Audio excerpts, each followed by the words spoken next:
আসসালামু আলাইকুম।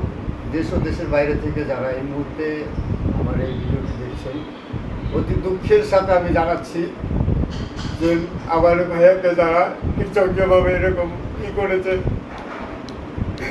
ওদের যেন বিচার হয় দ্রুত।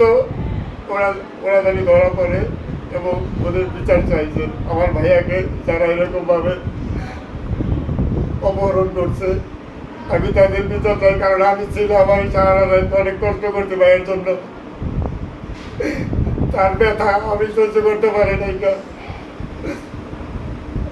আপনারা সবাই প্লিজ লাইভটিকে একটু শেয়ার করবেন। আর যারা ভাইয়ের সাথে এরকম করেছে তাদের যেন বিচার হয়, নাহলে এই দেশে কোনো বিচার হবে আমার জানা মতে আমি জানি না। সবাই সবাই ভাইয়ের জন্য দোয়া করবেন। আল্লাহ পাক ভাইয়াকে সুস্থ করুন। ভাইয়া একটা সুস্থ এখন খুব শীঘ্রই যেন আমাদের মাঝে ভাইয়া চলে আসতে পারে। সবাই ভালো থাকবেন। আল্লাহ হাফেজ।